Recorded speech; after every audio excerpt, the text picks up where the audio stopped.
better acting than we see on TV a lot of times. Yeah, that's the truth. That's the truth. All right, as y'all. Dad said we fell for it. Yeah, we did fell for it. Yeah, we fell for it. All right, so we're studying Romans 15. And last time, we had been looking at what I'm going to call and what I have called the ambitions of a gospel pioneer. Now, who is that gospel pioneer? I heard Paul. Yeah, Paul. Paul is that gospel pioneer. So let's look again at why I'm calling Paul a gospel pioneer. Who's got Romans 15, verse 20 and 21? And thus I aspired to preach the gospel, not where Christ was already named, so that I would not build on another man's foundation. But as it is written, they who had no news of him shall see, and they who have not heard shall understand. Yeah, Paul's drive was to take the gospel to new areas where Jesus was totally unknown. So he truly was a pioneer with the gospel. And he backs it up by quoting from Isaiah 52, which is a messianic prophecy. Just as Jesus had come from God with his gospel message, a message that no one at that time understood until God sent his son to tell us. Well, so too, Paul is taking the gospel to people who have not heard it so that they will understand it and accept it. And because of this, Paul now tells the Romans something very revealing. Let's look at Romans 15, 22. For this reason, I have often been prevented from coming to you. Yeah, I mean, Paul tells them that because he's taking the gospel to areas of the world that have not heard the gospel, because of that, he has been prevented from coming to them. I mean, some hindrance, whatever it was, has always been in his way. Now, who was it that was hindering Paul? Well, last time we read in Thessalonians that he had written to them that Satan had been hindering him from coming to them. Well, Paul actually never tells the Romans what or who prevented him from coming. But in his introduction to this letter, which we read last week, he said that Paul said that he had made plans to come to Rome, but that he'd been prevented from doing so far. So whether it was Satan blocking him from coming or God moving him to where he needed him, Paul had a strong desire to come to Rome. We know that. All right, now let's go on to verse 23 and 24 where we finished up last time. Now, with no further place for me in these regions, and since I have had for many years a longing to come to you whenever I go to Spain, for I hope to see you in passing, and to be helped on my way there by you, when I have first enjoyed your company for a while. Yeah, he says, but now. Now that's now for Paul. And he tells them that he's making plans to come to Rome. Now, with no further place for me to go in these regions. I got no place else to go. I've been everywhere in these regions. And last time we were here, I passed out a map. And I understand that none of you could find Illyricum. So, yeah, I know, no, Illyricum's in the Bible. But here, I'm going to pass these out again. And I want you to look at this second map that I've added to this. So let's go that way and this way. If you want to take one over to them back there, you can. You want to come get that? No, I don't. Not you, I was talking to Corey. All right, now what you see there, Illyricum is one of the 4 prefectures or districts of the Roman Empire. All right, and as you look at that map, you're going to see that there are 4 districts. One is called Gaul, which covered Hispania, Gaul, and Britain. Then you have Italy, which covered Italy and the islands, Sardinia, Corsica, and Sicily. But it also covered parts of North Africa and the Western Balkans. All right. Then you see Illyricum. It's a smaller area which covers Central and Southeast Balkans, which was Greece and Pannonia. And Pannonia covered what we call now Hungary, Slovakia, Austria, Croatia, Bosnia, and Herzegovina. So if you know where all that is, but you'll see on the map. And then you have the farthest out, which was the east, or what they called the Oriente. Now that is Anatolia, which is Eastern Africa. It's Egypt, and it's the eastern part of the Mediterranean all the way back to, not to the Orient, but to Persia. Okay? And that's the areas of the different prefectures or districts of the Roman Empire. And as you can see, Illyricum was a district of Rome. And that's why I wanted you to see this, so you know. I didn't realize everybody was looking at, I saw last week everybody's looking at their maps trying to figure out where Illyricum was. Well, in the back of my Bible, Illyricum and Dalmatia are the same thing. Yes, they are. Yes. So as an aside, I actually went home and looked this up last week, and because it was Dalmatia. Right. And I wanted to know, y'all are gonna crack up. Is that where the Dalmatians? Dalmatian dogs in Paul's time, because I can see all of these was funny dogs, but Dalmatian dogs came later. Okay, they came later. All right. I knew that's what you were gonna say. But they did come. Well, from hey. Dalmatia. They did come from Dalmatia, but they weren't 2,000 years ago. Well, I'm glad people are going home and looking this stuff up. Great. So I'm glad I didn't have it there. So people had to look it up. Good. Well, She may have one. yeah. Well, Illyricum was formally organized in 27 BC by the Emperor Augustus, and I hope that all this helps you understand what Illyricum is. Okay. Now Paul went into the Grecian part of Illyricum and the Macedonian part of Illyricum. And the rest of his travels were basically in the east, or what they called the Oriente. And that shows how far away it was. So, but it didn't go past Persia. Well, Paul here says that he has sufficiently planted the gospel throughout the areas of the east and Illyricum, planting churches wherever he went. And if you remember from our study in Acts, everywhere that he went, where there was a synagogue, where there was a Jewish synagogue, he would go and preach Jesus at these synagogues. And what happened to him at most places? Do you remember? They what? Got thrown out. He got thrown out. He got, some places he got stoned, some places he got beaten. But he was normally run out by the Jews because they would not have or hear of the fact that this Jesus was the Messiah. But anyway, there were those people that he did reach the gospel to, that God did through Paul. And they formed churches, and those churches then took the gospel to others. And then Paul tells at the beginning of his letter that he had for many years longed to come to them. Well, here again at the end of his letter, he's saying that he is repeating himself and saying that he longed to be with them. So let's read Romans 1, verses 10 and 11. I think we read that last time, but let's read it again. Always in my prayers making request, if perhaps now at last by the will of God I may succeed in coming to you. For I long to see you, so that I may impart some spiritual gift to you, that you may be established.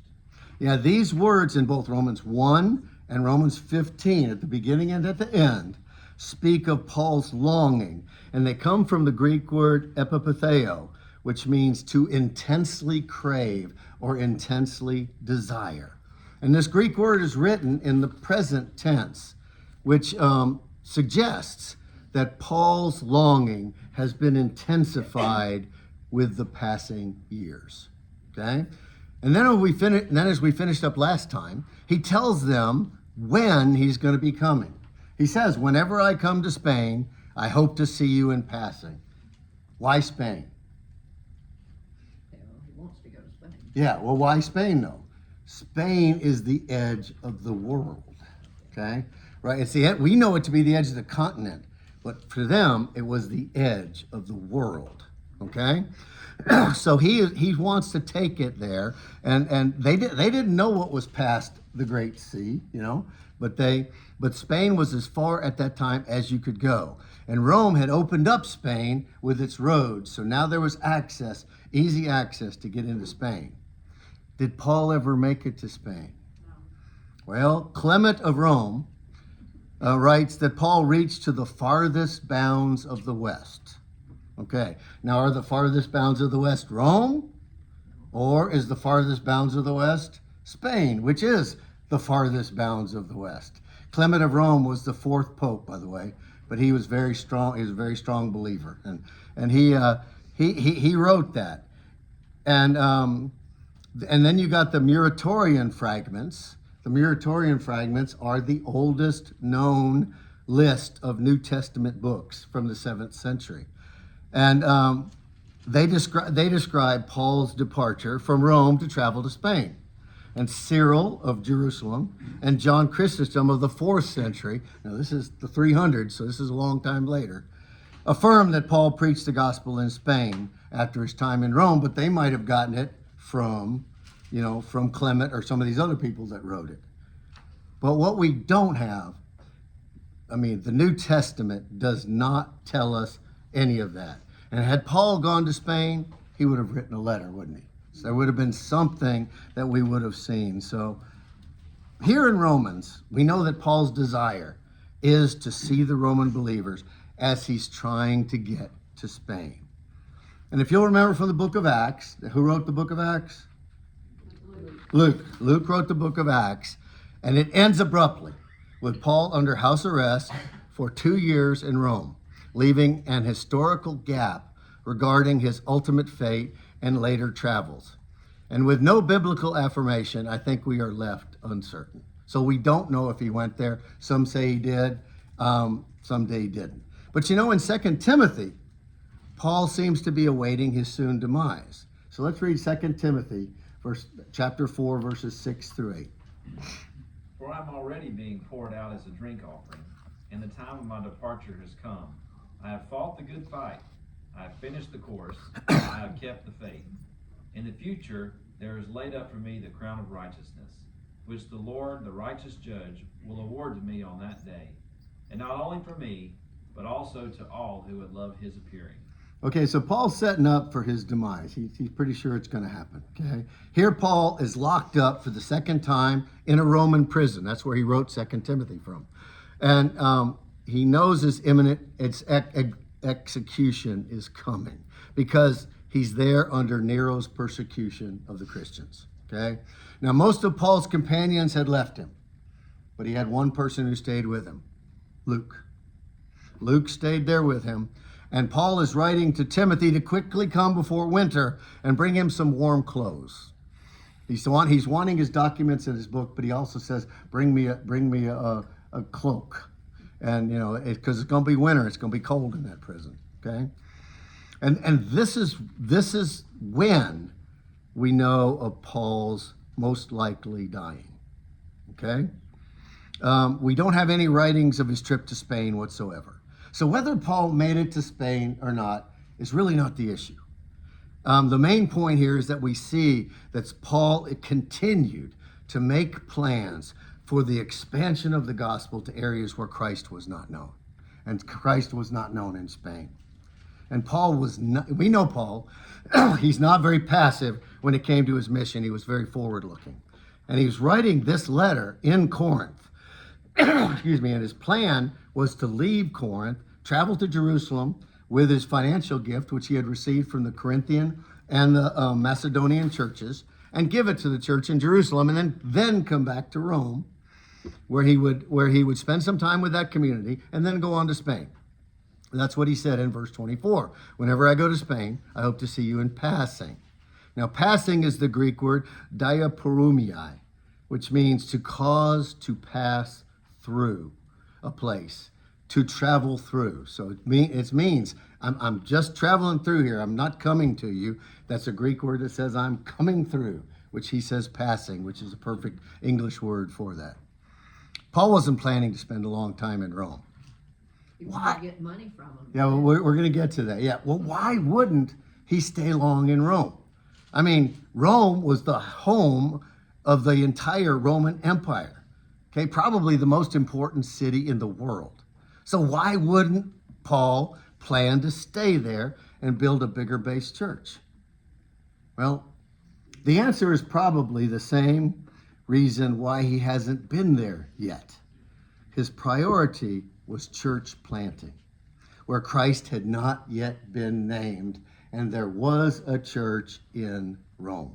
So that's probably why he didn't make it there and why he wasn't planning on spending much time. There's already a church there. If you remember, Priscilla and Aquila came from Rome when Emperor Claudius kicked all the Jews out of Rome. and that's how he met Priscilla and Aquila. But he's not worried about that church because it's already been started. He's just writing to them. Okay, but he says he's coming to Rome, as Julia said, to be helped on my way to Spain by you. But first, he said, I'm going to enjoy your company for a while. That's how he ends. What, verse 24. He said, first, I'm going to enjoy your company for a while. Now, just a while, okay? And Paul needs their financial support in his mission to Spain. Paul wanted Rome to be his home base. He really did.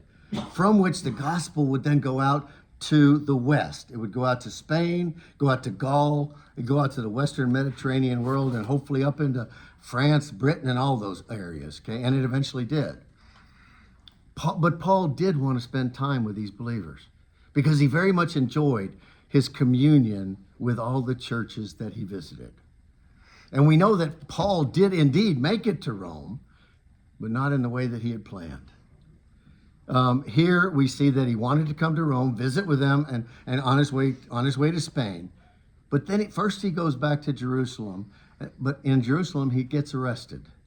And he's put in chains by the Romans. And he works his way. Paul worked his way out, if you remember in Acts, to get seen by all these different people. And he eventually gets to Rome and gets seen by the emperor. So he comes to Rome, not as a free man, but in Roman custody. And that was something we studied when we looked at Acts. All right, so let's go on to Romans 15, verse 25. But now I am going to Jerusalem serving the saints. All right, now here Paul makes his statement that he first needs to go to Jerusalem before he comes to Rome. And he said, I've got to make this 2,000-mile trip first before I come to Rome, okay?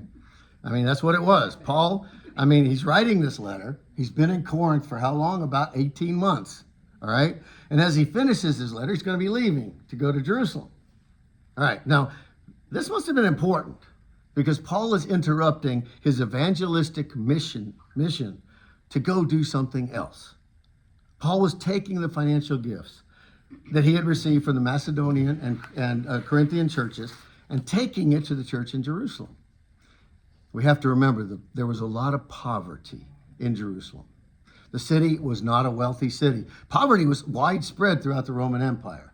The Romans taxed pretty strongly. And what did the taxpayers do? Or what did the tax collectors do?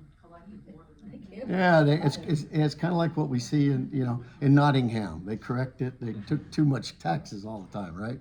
And that's exactly what Matthew was doing. The same thing Matthew was doing before Jesus told him to follow me. But Jerusalem had much poverty, also because it was very overcrowded. What's been happening is the gospel message is getting out. People are being saved. They're coming to Jerusalem and they're staying there. And so they have to live with the people that are there. So it's getting overcrowded and there's a lot of problems in Jerusalem. But we also learn from Acts 11:28, which you can look up. I'm not going to read it today. But you also see it from the historian Josephus, the Jewish historian Josephus, that there'd been a famine in Judea for 5 years, from the year 44 to 48. We know the years because of Josephus. And that may have been another reason why it was so overcrowded. People had left Judea and come to Jerusalem because of the bad famine in Judea. Well, because of all this, Paul had been collecting offerings for the Jerusalem church on his missionary journeys. Paul had a real burden for what was happening in Israel, and he collected wherever he went. All right, let's read verse 26 now. For Macedonia and Achaia have been pleased to make a contribution for the poor among the saints in Jerusalem. All right, Paul's been collecting in Macedonia. Now, do you know what churches are in Macedonia? You'll recognize the guess. Thessalonica, Philippi, Berea, and others, but those are three that I know that we know of. Okay, and now he was in Achaia, or however you pronounce that, and that's where Corinth is, but it's also where Athens is. Okay, so it's a very wealthy area, the Achaia group, but that's where Paul's writing from, And I want to go back, since he's collected from the Corinthian church, I want to go back to when he was in Ephesus writing to the Corinthians. Let's look at 2 Corinthians 8, verses 1 through 4. Now, brethren, we wish to make known to you the grace of God, which has been given in the churches of Macedonia, that in a great ordeal of affliction, their abundance of joy and their deep poverty overflowed in the wealth of their liberality. For I testify that according to their ability and beyond their ability, they gave of their own accord, begging us with much urging for the favor of participation in the support of the saints. All right, so here you've got this church in Macedonia. They've got great affliction. They've got a high abundance, in their great abundance of joy and in their deep poverty, overflowed in the wealth of their liberality. So they don't have the money either, but they're sharing with the church in Jerusalem. I mean, this is amazing. And Paul is telling the Corinthian believers about the generous giving of the Macedonian believers. I mean, Paul says here, they gave of their own accord. They gave beyond their own accord. And they gave urging for the favor of participation. It's just what it says there. They gave with much urging for the favor of participating in the support of the saints. Well, guess what the word participation in the Greek is? It's koinonia. What does koinonia normally mean? What? Well, it means fellowship. Yeah, in this case. In this case, it would mean fellowship. But we see the same word in Romans 15, verse 26, when it's translated as contribution. That's actually koinonia, because sharing money is an essential part of fellowship. So that 3 times Paul uses the word koinonia in talking about contributions. It's all part of fellowship. It's common sharing or common fellowship for the support of the saints. Okay, but now let's get to the real reason. Why was this trip to Jerusalem so important? Why couldn't he have just handed it off to somebody else and then head west to Rome and then on to Spain? I mean, what's the big deal about getting this money to Jerusalem? Well, Paul is demonstrating that the prophecy of restoration of Israel was being fulfilled. This is very important. Israel is being restored by the Messiah in the establishment of the church, where you have both Gentiles and Jews. This is the restoration of the true Israel. And as Paul is going back to Jerusalem with the money, he's taking with him representatives from these churches. Now, taking representatives from these churches, these guys are Gentiles, right? Here he's taking Gentiles back with him to the church in Jerusalem. And what Paul is doing is he's fulfilling the messianic prophecy of Isaiah 60. I don't know if he knew it, but he was fulfilling that. And he might have known it, and that's why he had to go back to Jerusalem. Isaiah 60 talks about the calling of the Gentiles and how the Gentiles would bring their wealth to the nations, to the Israel. So let's look at that. Let's look at Isaiah 60, verses 1 through 5. Arise, shine, for your light has come, and the glory of the Lord has risen upon you. For behold, darkness will cover the earth, and deep darkness the peoples. But the Lord will rise upon you, and his glory will appear upon you. And nations will come to your light, and kings to the brightness of your rising. Lift up your eyes round about and see. They all gather together, they come to you. Your sons will come from afar, and your daughters will be carried in the arms. Then you will see and be radiant, and your heart will thrill and rejoice. Because the abundance of the sea will be turned to you. The wealth of the nations will come to you. Yeah, here we see Isaiah saying, the nations will come to your light. He says, they come to you. The wealth of the nations will come to you. Now understand here, this is written in Hebrew, right? So the nations there is the Greek word gawi. We've seen the Greek word gawi a couple of times in our studies here in Romans. Gawi means foreign nations. And who are the foreign nations? The Gentiles, yeah, they're the Gentiles. So Paul, and if you look at it, it's translated as Gentiles in some scriptures, but here in mine, in New American Standard, they just call it nations. But it is the nations other than Israel. And Paul is coming to Jerusalem with him, bringing representatives of these Gentiles who are now worshipers of Yahweh. Okay? And then in verse 5, we see Isaiah saying, the wealth of the nations will come to you. Okay, now who is the you there? Jerusalem? Or the Jews, or the Christians that are living in? Yeah, it's. I was figuring y'all were going to say Israel, but it's not just Israel.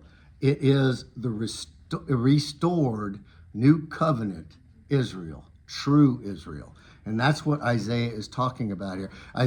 In Isaiah, God had said that the Gentiles would come to the light. And it's really of restored Israel and bring their wealth to them. He doesn't say that, but that's what's meant there. And bring their wealth to them. I mean, at this time, these two groups hated each other, didn't they? Gentiles hated the Jews. And they would never have willingly giving their money to them. But now in Christ, they are willfully giving of their lack of money. They're giving to these groups because now in Christ, these two groups are family, aren't they? Is James still the leader of the church? He is. Yes, he is. Yeah. That's Jesus's brother. That's Jesus' brother. Absolutely. Yeah. But they are now family. And out of their love, they're doing this, something they would never have done before. Okay. And all of this was prophesied by Isaiah 700 years earlier. Okay. And by making this extra journey, Paul, with these Gentile representatives, Paul is showing that God's prophecies to Israel are now being fulfilled. Israel was being restored, not physically. Israel was being restored spiritually. And these prophecies are being fulfilled in the New Covenant church. I mean, those who are Israelites of God's prophetic purpose are not those Jews who were ethnically or outwardly Jewish. Those who were the true Israelites of God's prophetic purpose are those who trust in Jesus Christ as their Lord and Savior, as their Messiah. And it's an inward spiritual thing. All right, let's look at one more verse in Isaiah 60. Let's look at Isaiah 60, verse 14. Who's got that? Okay. And the sons of those who afflicted you will come bowing to you, and all those who despise you will bow themselves at the soles of your feet, and they will call you the city of the Lord, the Zion of the Holy One of Israel. All right, now if you're an old covenant Jew, which is when this was written, if you're an old covenant Jew, you would understand this prophecy to be speaking that our Gentile enemies will come bowing to us. Okay, and that's what they believed. So, but it is the Gentiles who come to Christ, who are coming bowing to whom? To him, to Jesus, okay? And in Paul's trip to Jerusalem, we see the true spiritual fulfillment of Isaiah 60. For Gentiles to give money to the Jewish Christians, this was a sign that the Gentiles knew that they were now members of the same family, of the family of Christ. And for Jewish Christians to actually accept it was the same sign, okay? Because they would never have accepted Gentile money. So they are all now part of the same family, the family of Christ. And this all symbolizes the solidarity of the Jews and the Gentiles as the people of God. And this is what Isaiah was predicting back 700 years earlier. That's so cool that Paul's doing that. Like I say, I don't know if he knew he was doing it, but he was doing it. All right, let's read verse 27 now. 15 verse 27. Yes, they were pleased to do so, and they are indebted to them. For if the Gentiles have shared in their spiritual things, they are indebted to minister to them in material things. Yeah, here we see Paul repeating himself in 2 consecutive verses. They were pleased to do so. Okay, that must be important. The Gentile saints in Macedonia and Achaia were not under obligation to give. They were pleased to give. They wanted to give. And if you remember what was just read from 2 Corinthians 8, Verse 4, Paul said that they were begging us, they were urging us to be able to fellowship and support them. Well, not only were they pleased to give, but Paul writes that they are indebted to them. Now, how could they be indebted to them? Well, Jesus got offered to them. Yeah. They believed that if they were given the right to share in the ministry of Christ as the Messiah, that they should minister back to them with material things, or what they were ministering back to was with their money. Okay? So the Gentile church owes its life.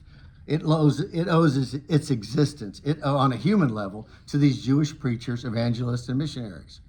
And let's remember what Paul said in Romans 11 when he was talking about the olive tree. Okay? He said that the Gentiles are like wild olive branches that are grafted in to the rich root of the natural olive tree. And what is the natural olive tree? That's the covenant that God had made with Israel. So Gentiles have their spiritual life, their spiritual hope, and their spiritual blessings all tied up with the Jews, because God came to the Jews first through his sent Messiah, Jesus. But now we are all attached to that same root of the olive tree. Let's finish this up with Romans 5 at 28 and 29. Let's read 28 right now, though. Well, there ought to be a subtitle above 1527 those just said finally, because the Jews finally did what they were supposed to do. That's right. They finally did. That's right. That's true. Yeah, it's good. Yeah.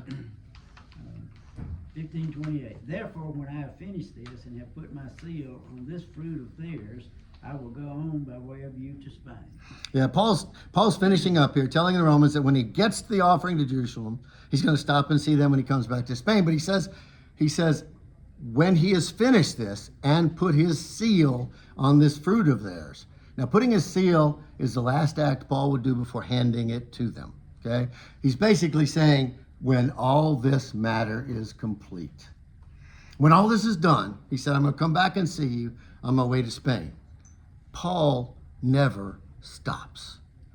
This is a 2,000-mile round trip to Jerusalem and back, but it truly fulfills Old Testament prophecy. Spreading the gospel remained Paul's main objective until God takes him home. Let's finish up with verse 29. I know that when I come to you, I will come in the fullness of the blessing of Christ. Yeah, Paul's finished. Not only does Paul expect to come to Rome, but he expects to come under God's and with God's blessing.